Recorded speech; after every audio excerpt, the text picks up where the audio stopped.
just talk a little bit about who was on your list to like invite to the tournament. Well, initially, and it still needs to be this way. And I'm going to go on a rant on this one. Forgive me. The whole basis behind the KOB Cup was to create a mix of our teams coming from urban environments and some of our teams from the rural areas in the state. I also believe that every season you should have a team or two on your schedule that you've never faced before. In my opinion, a part of having a good or great season and progressing your program is to play and beat teams you've never faced or beaten. In most cases, teams use the Bluegrass games for that. We did too, but those games don't count, unfortunately. And also, your team in September, coaches, I know I'm sounding like I'm lecturing here, but your team in September should look nothing like your team at the end of July. If that's the case, then you have a problem. So I wanted to offer teams. Sound like a professor. So I wanted to offer teams and our own teams a chance to play opponents they otherwise wouldn't see at critical times of the year. The goal was to always keep the matchups as competitive as possible. More often than not, we achieved that. I know we've seen some clunkers. I felt like last year's tournament was just so poorly, was just mismatches through and through. I wasn't happy with the results. Not so much with who won or anything, but just I hated that we had. What was the score again? I believe 6-0. Yeah. 6-0. Yeah, that shouldn't. And then happen. I think they beat Bardstown. And I think a few hours later, Eastern did. Okay. Well, if everybody's going home with one win and one loss, to me that's a balanced tournament. But I just hate seeing 6-0 on the scoreboard. I don't like seeing. I think Eastern may have even. I think they took 2 or 3 red cards that game, and I think at least 2. Yeah. That's not a good look. That's not a good look. That's an ugly game to watch. I mean, yay, y'all won, but that's an ugly game. So anyway, but also I don't want to go into a huge social discussion, but I do feel like it's a conversation that needs to happen here in Kentucky.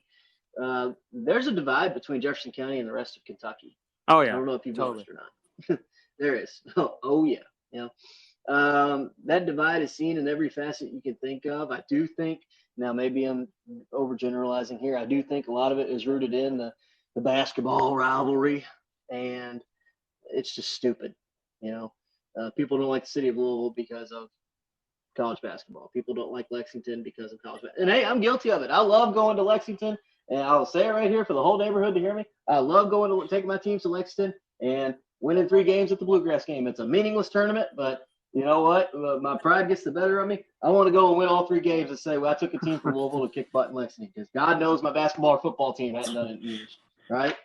So, but there are schools in our rural areas, Chris, and I can say this. I am qualified to say this. I have coached in those rural areas.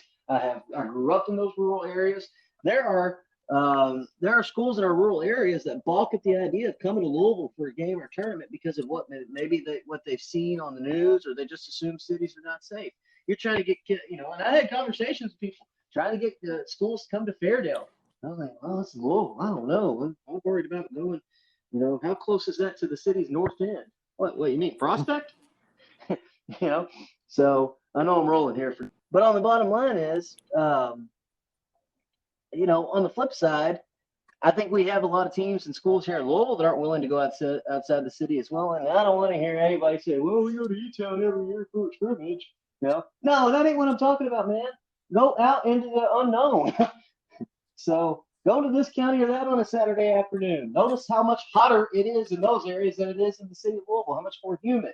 I'm going to give props to Coach Martinez. He's unless we don't have a season this year, looks like he's taking his team all the way to Marshall County. It's kind of an early August game. You know how far? Yeah. Well, right. Number one, it's going to be hot and humid down there. I hope those boys are ready for it.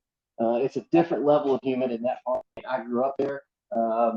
One of these days we'll do a show on when I scored 2 goals at Marshall County when they were ranked number 2, way down the road.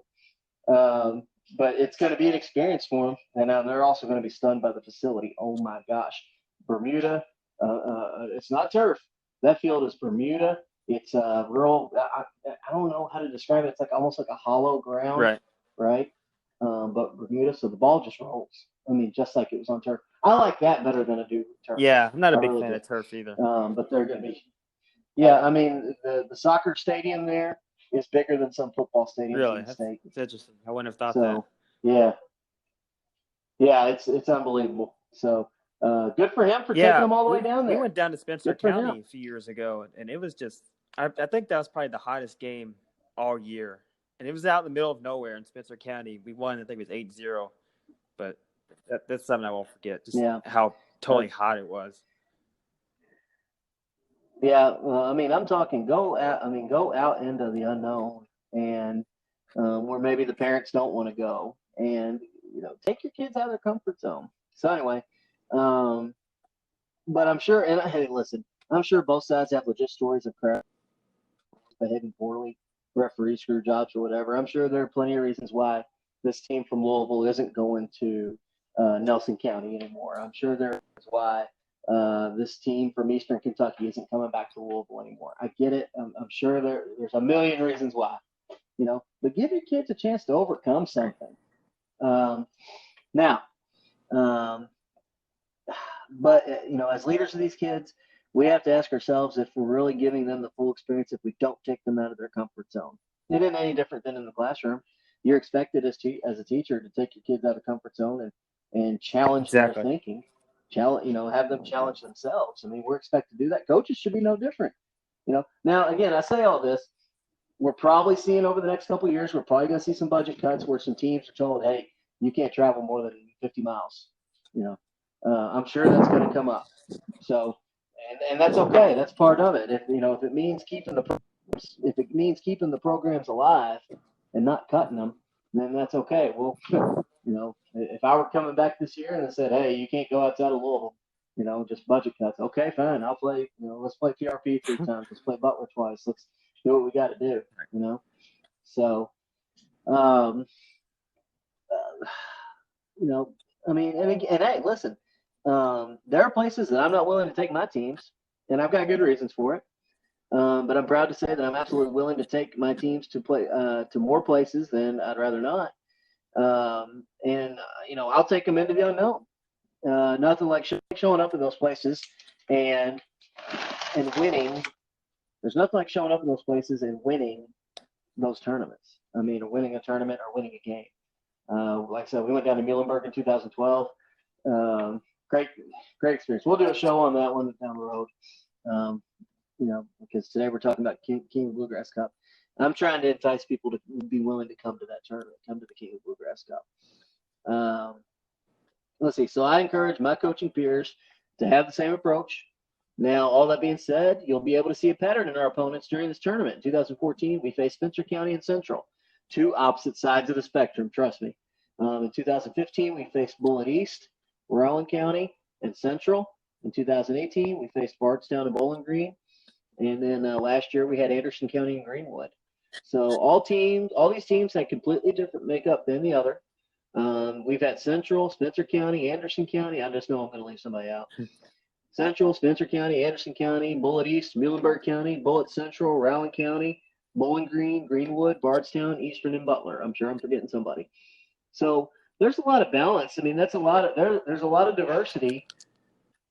There's a lot of diverse teams on that list, and then there's also some not so diverse teams. I want that culture clash. My goal with King of Bluegrass Cup was to, serve as kind of a bridge for high school soccer in Kentucky between Louisville and the rest of the state. And I think in a lot of ways we accomplished that. I really do. I think so. Did you ever consider like inviting like St. X or Trinity or Highlands or Henry Clay or any of those, state power teams? In 2015, so check this out. I had this great. I mean, I took it down to my athletic director, Ernest, at the time, and I went down. I was meeting with him in his office. Said, hey, Bowling Green won the state title in 2014. I said, I want Bowling Green here at King of Bluegrass Cup next year because we should be pretty good, and I want them here on Saturday night. Now, every soccer fan in the city, if there's not a Louisville City game that night, there's not a U of L college game that night, every soccer fan in the city, every high school soccer fan in the city would have been enticed to come to Fairdale and watch that game. especially, at that point, I think we might have been 10-2 or something like that. Bowling Green's probably coming in with a similar record, defending state champs on a Saturday night. I would have hyped that game. I would have bought pizza for every kid that came to that game that night. I had this vision, right? And it wasn't realistic either because I knew their coach from my days at Warren Easton Franklin. Craig and I were tight. I thought about how cool it would have been to have them at our place Saturday night at the tournament, and it would have been a big moment for our program. So when you consider how good we were that year, beating them was a possibility.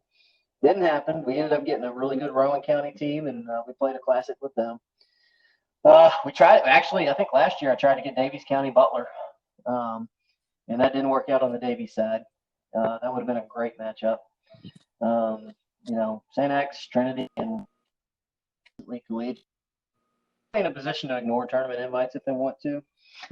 And I'm sure Highlands and Henry Clay are. Right. So just how much was it to participate money-wise? $100. Not bad at all. $100. I don't think it, again. Yeah, no. I mean, again, that's going to hopefully entice a team from Eastern Kentucky, Western Kentucky, Owensboro, Bowling Green to say, hey, it's $100. We go to Louisville for the day. We come home. We're home that night. Let's do it, And on the flip side, a lot of our schools here in Louisville that maybe, programs that don't have as much money, $100.